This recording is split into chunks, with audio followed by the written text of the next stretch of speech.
신앙의 동지 여러분, 안녕하십니까? 서정교회 최영석 목사입니다. 오늘 여러분과 함께 은혜를 나누고 싶은 말씀은 구약성경 창세기 26장 12절로 15절 말씀입니다. 제가 본문을 봉독해 드리겠습니다. 이삭이 그 땅에서 농사하여 그 해에 100배나 얻었고 여호와께서 복을 주심으로 그 사람이 창대하고 왕성하여 마침내 거부가 되어 양과 소가 떼를 이루고 노복이 심히 많음으로 블레셋 사람이 그를 시기하여 그 아비 아브람 때에 그 아비의 종들이 판 모든 우물을 막고 흙으로 메웠더라. 오늘 말씀 제목은 이삭의 신앙농사라는 제목으로 말씀을 증거하도록 하겠습니다. 오늘 본문에 보면 이삭이 농사를 지었다. 그 농사라고 하는 것은 목축업이죠. 목축업 농사를 지었고 근데 하나님께서 복을 주셔서 그의 100배나 수입을 얻었다.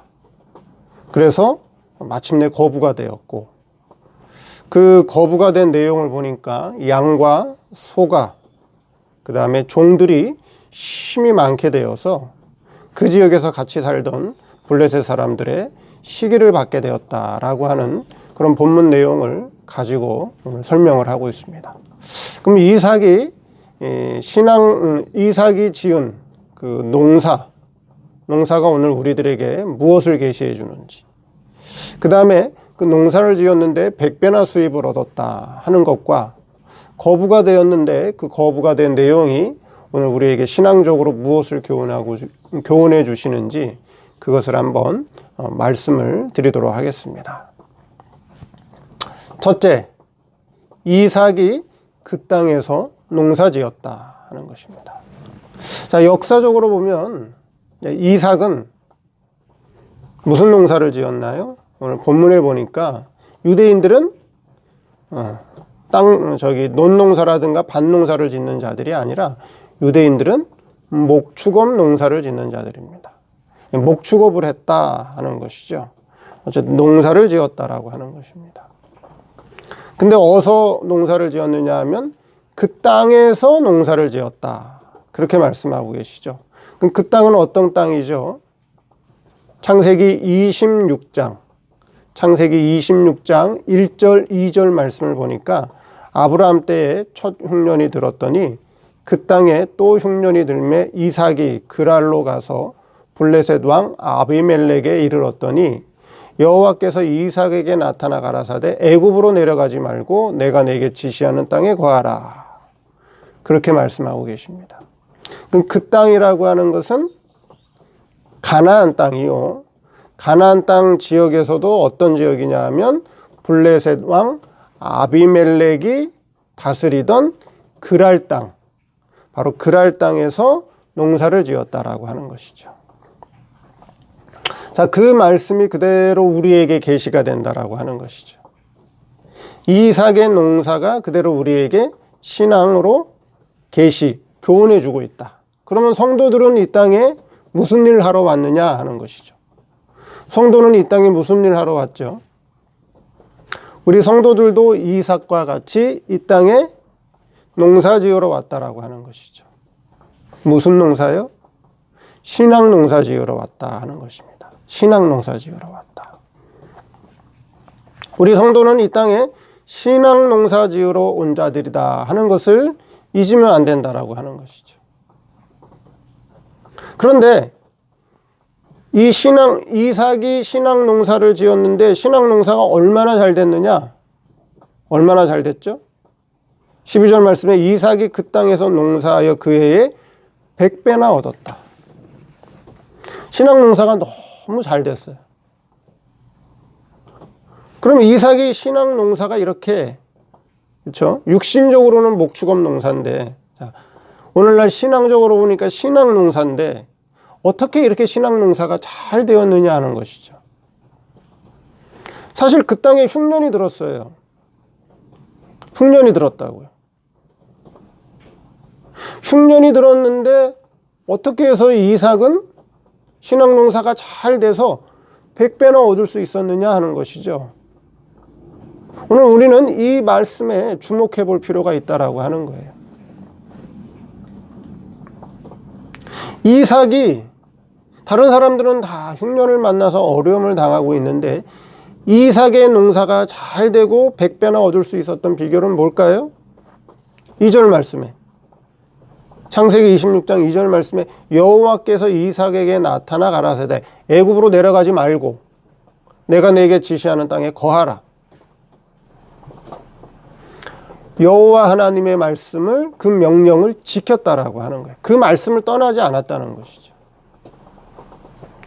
여호와 하나님의 명령에, 그 말씀 안에서, 그 신앙 안에서, 그 믿음 안에서 농사를 지었더니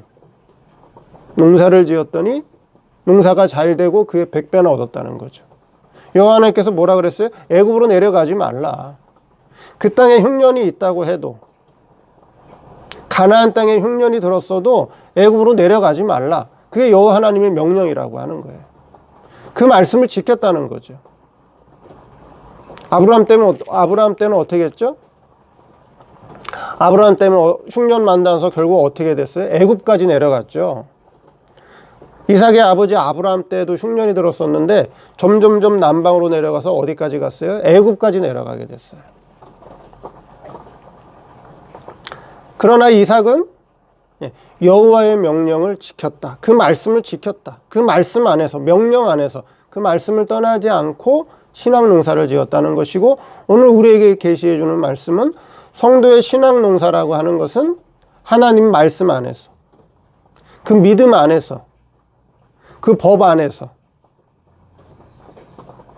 그 신앙 안에서 신앙 농사를 지을 때 신앙의 열매가 많이 맺힌다라고 하는 것을 오늘 우리에게 계시해 준다라고 하는 겁니다. 근데 오늘날 성도들이 하나님의 교회는 다니고 예수를 믿지만 하나님의 명령, 하나님의 법, 이것을 잘 지키려 하지 않아요. 내 기분 따라서, 내 감정 따라서, 내 환경 따라서, 내 현실 따라서 내가 하고 싶으면 하고, 하기 싫으면 안 하고, 교회 가고 싶으면 가고, 가기 싫으면 안 가고.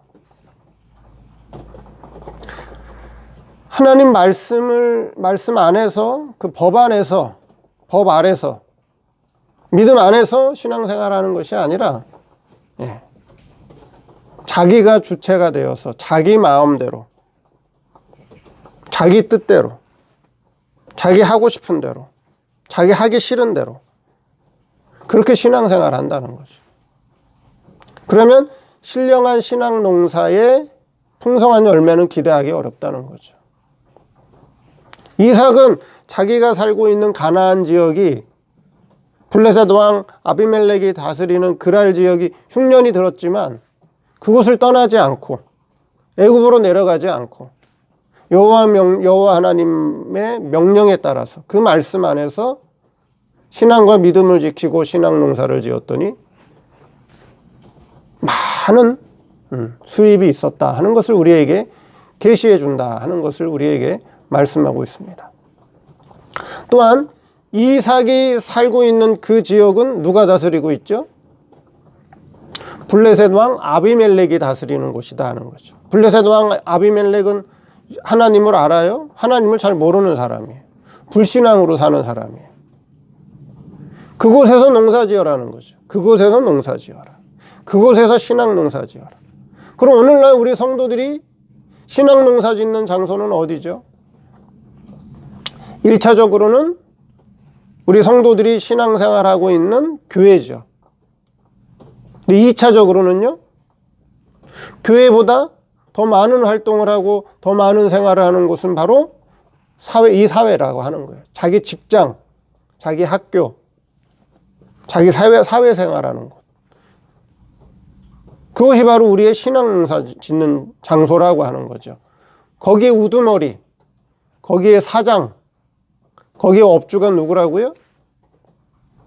블레셋 왕 아비멜렉과 같이 하나님을 모르는 사람, 믿음이 없는 사람, 불신앙으로 사는 사람들이 우리가 다니는 회사, 직장, 사업터, 일터의 주인이라고 하는 거예요.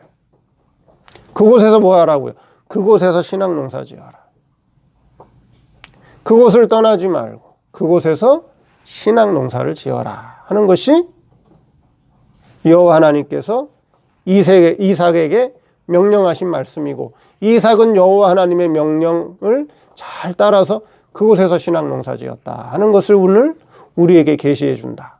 그럼 오늘 성도들이 신앙농사 짓는 곳은 교회고 자기의 일터고 사업터고 직장이고 자기가 사회생활하는 곳이다 하는 것을 잊으면 안 된다. 그곳에서 신앙농사 지을 때 하나님의 법을 떠나지 말고 말씀을 떠나지 말고 하나님의 명령을 지키면서 신앙농사 지어라 하는 것입니다. 두 번째 12절에 그 해에 100배나 얻었다. 자, 농사가 얼마나 잘 됐는지, 목축업이라 그랬죠. 이 유대인들은 목축업을 생업으로 삼는 자들입니다. 목축업이 얼마나 잘 됐는지 100배나 얻었다 그랬어요. 자, 그러면 여기서 100배는 어떤 의미냐 하는 것이죠. 이 말씀을, 그렇죠? 문자 그대로 받아들이기가 어렵죠. 100배나 얻었다는 거. 그래요, 안 그래요? 양이, 그렇죠? 양 한 마리가, 소 한 마리가, 그렇죠? 100배나 얻었다는 거는 소가 1년에 한 마리 낳았잖아요. 보통 소가. 근데 1년에 100마리 낳았다는 게 이해가 안 되는, 말이 안 되는 거죠. 양이 1년에 몇 마리를 낳는지 모르겠지만, 그렇죠? 100마리를 낳을 수는 없다는 거죠. 100배나 얻었다는 거. 그럼 100배나 얻었다라고 하는 것은 뭐예요? 이삭이 신앙농사 지을 수 있는, 그 신앙농사 지은 신앙의 열매를 어떻게 최고로 많이 얻었다. 신앙농사 얻을 수 있는 최대의 신앙 열매를 맺었다라고 하는 것이 100배지, 실제로 100배, 그렇죠? 숫자적으로 100배를 얻었다 이렇게 이해를 하면 그거는 잘못 이해하는 거다 하는 것입니다. 그래서 100배나 얻었다 하는 것입니다. 자, 그러면 100배나 얻었다라고 하는 것이 우리에게 신앙적으로 교훈해 주는 건 무슨 말씀이냐 하는 것이죠. 자, 마태복음, 신약성경 마태복음 13장 23절에 좋은 땅에 뿌리었다는 것은 말씀을 듣고 깨닫는 자니 결실하여 혹 100배, 혹 60배, 혹 30배가 되느니라. 예, 마태복음 13장에도 보니까 농사 짓는, 그렇죠? 좋은 땅에 씨를 뿌려서 농사 짓는 것을 비유를 하고 있죠. 우리 신앙농사. 성도는 이 세상에 신앙농사 지으러 왔다. 신앙농사 짓는 걸 비유를 했는데, 좋은 땅에 씨가 뿌려졌는데, 그렇죠? 어디는 100배, 어디는 60배, 어디는 30배 수확이 있었다는 거죠. 좋은 땅에 뿌려졌는데. 그러면 이 말씀은 어떤 의미냐 하는 거죠. 자, 오늘 말씀을 들을 때, 즉 진리를 들을 때 우리 성도들의 마음밭이 다 옥토밭이에요. 좋은 밭을 가지고 있는데 어떤 씨앗이 떨어지느냐에 따라서, 어떤 씨앗이 떨어지느냐에 따라서 어떤 밭은 30배의 열매를 얻고 어떤 밭은 60배의 열매를 얻고 어떤 밭은 100배의 열매를 얻는다라고 하는 거예요. 똑같은 옥토밭인데, 똑같은 성도의 아주 좋은 밭인데, 심령밭인데 그 밭에 어떤 씨앗이 떨어지느냐에 따라서, 여기서 씨앗은 교훈을 말씀하죠. 말씀, 진리를 상징한다는 거죠. 그럼 어떤 진리가 떨어지느냐에 따라서 어떤 심령밭에는 100배의 수입, 어떤 심령밭에는 60배의 수입, 어떤 심령밭에는 30배의 수익을 얻게 된다라고 하는 거예요. 그러면 이삭이 100배나 얻었다라고 하는 것은, 그렇죠? 이삭이 얻을 수 있는, 이삭이 수확할 수 있는 최고로 많은 수입을 얻었다 하는 것을 우리에게 계시해 준다. 그러면 신앙적으로 가장 좋은 신앙이라고 하는 것은, 신앙적으로 가장 좋은 신앙이라고 하는 것은 100배의 수입을 얻어야 되는 거예요. 얻어야 된다라고 하는 것이죠. 그러면 신앙적으로 100배를 얻을 수 있는 가장 좋은 수입, 그 교훈은 어떤 교훈이에요? 그 교훈은, 그렇죠? 진리를 받아서, 그렇죠? 영의 양식인, 성도의 영적인 양식인 진리를 받아서 그 진리가 우리의 이성과 육체를 점령하고 또 이성과 육체가 우리 육신을 점령해서 신앙생활을 바르게 하는 것이 100배의 수입을 얻는 거다 하는 거예요. 자, 그러면 60배의 수입을 얻는 건 뭘까요? 60배의 수입을 얻는 것은 자기의 이성과 육체, 즉 마음을 잘 다스려서, 자기의 마음을 잘 다스려서 신앙생활하는 것이 60배의 수입이에요. 다른 말로 얘기하면 그것을 도덕적 신앙이라고 하는 거예요. 도덕적 신앙. 30배의 수입은 뭘까요? 30배의 수입은 하나님의 법을 잘 지키는 거예요. 하나님의 법을 잘 지켜서 자기의 몸, 자기의 육신을 그 법에 잘 길들이는 것이, 그것이 30배의 수입을 얻는 비결이라고 하는 거예요. 그 외의 신앙은 뭘까요? 그 외의 신앙은 아직 신앙의 열매를 거둘 수 없는 신앙 단계예요. 그 외의 신앙은 어떤 신앙이죠?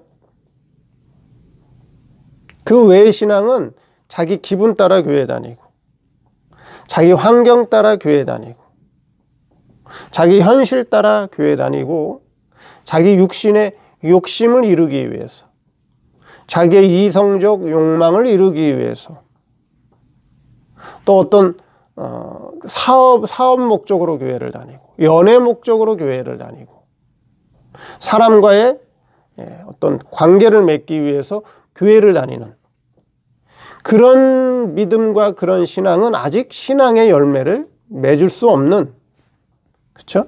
그냥 어린아이 신앙과 같은 사람들이고, 이제 신앙이 좀 들어가서 하나님의 법을 지켜야겠다,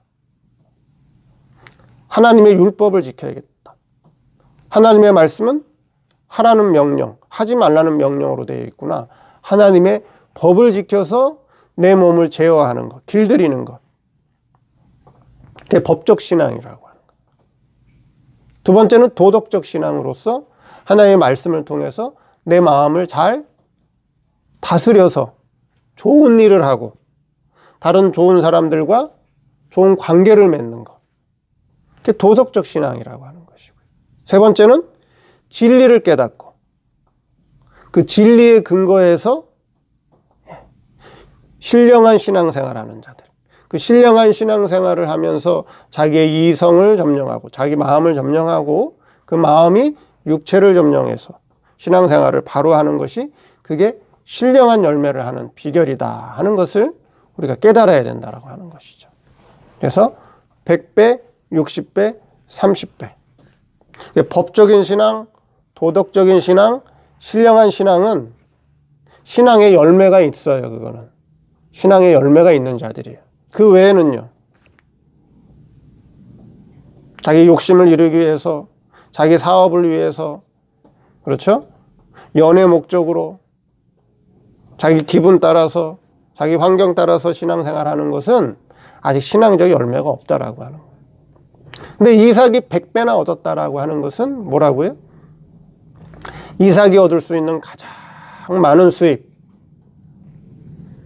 신령한 수입, 신앙적으로 보니까 진리를 깨닫고 그 진리의 근거에서 신령한 신앙생활하며 이성, 자기 마음을 잘 다스리고 점령해서 도덕적으로도 바르게 살고, 자기 몸을 점령해서 하나님의 법을 지키며 살고, 그렇죠? 그게 100배의 수입을 얻는 비결이었다 하는 것을 우리가 기억해야 될 것입니다. 마지막으로 셋째,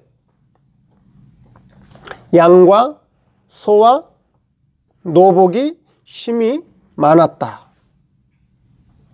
자, 여호와 하나님께서 12절에 복을 주셔서 결국 그가 마침내 뭐가 됐어요? 13절에 거부가 되었어요. 거부. 어마어마한 부자가 되었습니다.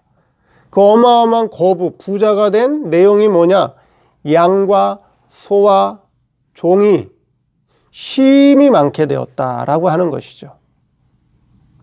자, 역사적으로 이삭이 목축업을 해서 그 해에 어쨌든 양이 엄청나게 불어나고, 흉년이었는데도 불구하고, 그렇죠?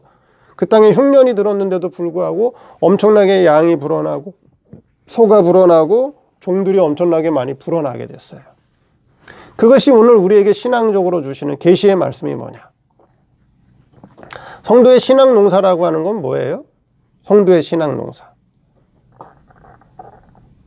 물론 성도의 신앙 농사라고 하는 것은, 그렇죠?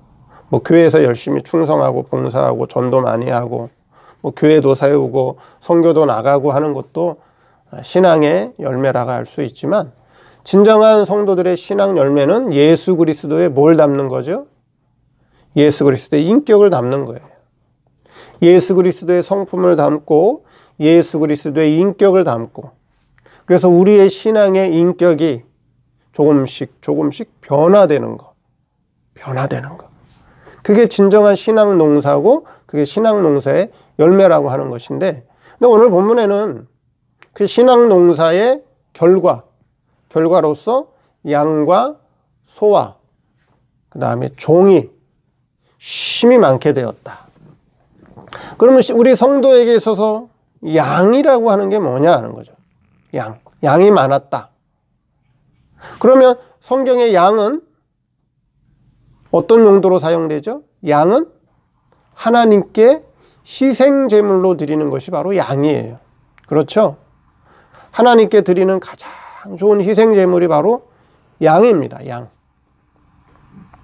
그래서 예수님을 세례요한이 뭐라 그랬죠? 보라, 세상죄를 지고 가는 하나님의 어린 양이로다. 양은 희생제물이라고 하는 거예요. 그러면 이것이 그대로 오늘 우리에게 계시가 된다면, 우리에게 성도에게 있어서 양이라고 하는 그 수입이 많다라고 하는 건 어떤 의미예요? 희생하는 삶을 살라는 거예요. 희생하는 삶. 이삭이 양의 수입이 엄청 많았다라고 하는 거는 이삭이 희생하는 삶을 살았다. 희생하는 삶. 남을 위하는 삶을 살았다는 거예요. 남을 위하는 삶. 희생하는 삶. 오늘 성도들이 희생하는 삶을 살라는 거죠. 오늘 성도들 가운데 남을 위해서 희생하는 사람이 많을까요? 아니면 신앙이 이기적인 신앙, 자기만 아는 신앙, 자기만 잘 돼야 된다는 신앙이 많을까요? 이기적인 신앙이 훨씬 많아요. 남을 위해서 희생하려고 하지 않아요. 그렇죠? 이삭은 누구보다도 희생을 많이 한 사람이다. 이삭의 삶은 희생하는 삶이다 라고 하는 것을 오늘 우리에게 계시해 준다라고 하는 거예요. 오늘날 얼마나 이기적이에요, 사람들이. 얼마나 계산적이에요. 얼마나 따지는지 몰라요. 얼마나 따지는지 몰라. 그래서 예수 믿는 사람들을 보고, 아유, 예수 믿는 사람들 깍쟁이야. 자, 그런 평가 받으면 그건 좋은 게 아니에요. 때로는 내가 손해보고, 때로는 내가 양보하고, 때로는 내가 희생하고, 때로는 내가 못 본 척 해주고, 때로는 내가 용서해주고, 감싸주고, 포옹해주고. 신앙의 도량이 넓고, 그렇죠? 신앙의 폭이 커야 되는데, 얼마나 이기적인지, 얼마나 계산적인지. 이삭은 희생하는 사람이다. 남편이 됐건, 아내가 됐건, 자녀가 됐건, 부모님이 됐건, 친구가 됐건, 형제가 됐건, 직장에서든 어디서든 뭐 하는 사람이었다? 희생하는 사람이었다. 희생하는 사람이었다. 두 번째, 소가 엄청나게 많았죠. 그럼 소라고 하는 건 뭐예요? 주인을 위해서 헌신하는 게 소예요. 주인을 위해서 충성하는 게 소다 하는 거죠. 섬기는 걸 잘했다는 거예요. 섬기는 걸 잘했다. 주인을 위해서. 오늘날 우리 성도들이 뭘 잘해야 되죠? 섬기는 걸 잘해야 돼요. 헌신하는 생활을 해야 돼요. 그렇죠? 근데 그렇게 안 해요. 대우받으려고 그러고 내가 대우받으려고 하고 내가 대접받으려고 하지, 다른 사람을 위해서 헌신하고 다른 사람을 위해서 섬기고 그거 잘 안 하려고 해요. 근데 이삭은 그렇지 않았어요. 이삭은 어떤 사람이죠? 족장이에요. 족장. 이 당시는 족장 시대란 말이죠. 아브라함은 유대인의 큰 족장이고 그 아브라함의 아들 이삭도 족장이에요. 족장인데 어떻게 살았다고요? 희생하는 삶, 남에게 헌신하고 섬기는 삶. 그게 이삭의 삶이었어요. 예수님이 어떻게 사셨어요? 이 땅에서 제자들 보고 나 대접해라, 나 섬겨라 그랬나요? 예수님이 종이 되어서, 예수님이 이 땅에 종으로 오셔서 제자들을 섬겼죠. 그들의 발을 씻겨주셨죠.